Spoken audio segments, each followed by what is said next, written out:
ভাবে জানবেন যে এটি লাইলাতুল কদর? আপনি এমন এক বিশেষ ধরনের শান্তি এই রাতে অনুভব করবেন যা অন্য রাতে করেন না।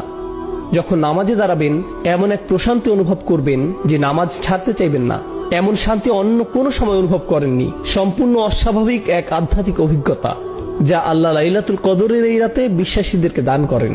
তারপর এটা সেই রাত কিনা তা বোঝার কিছু উপায় তুলে ধরছি। আবারও বলছি, এখানে ভৌগোলিক সীমাবদ্ধতার কথাটা মাথায় রাখতে হবে। ইন্নী কুনতু উরিতু লাইলাতুল কদরি সুম্মা নুসিতুহা।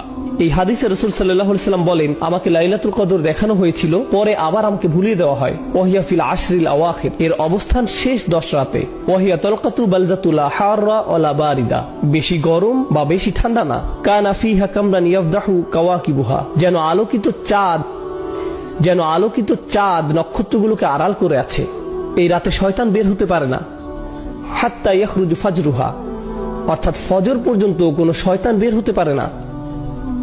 আত-তামানিনা, যেমন বলি সালামুন হিয়া হাত্তা মাতলাইল ফাজর, ফজর উদয় হওয়া পর্যন্ত শান্তি, ফজর পর্যন্ত শান্তি।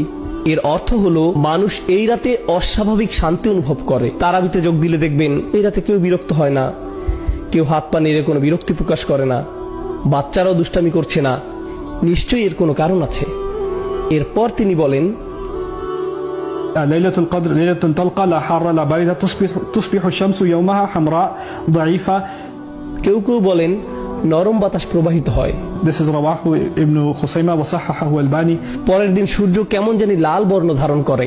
সূর্য উদয় হওয়ার সময় একটু লাল আকৃতি ধারণ করে। উদয় হওয়ার সময় এতে তীব্রতা দেখা যাবে না। قد يري الله الإنسان الليلة في المنام। এমনও হতে পারে এটি কোন রাত আল্লাহ ঈমানদারদেরকে তার স্বপ্নে দেখাতে পারেন।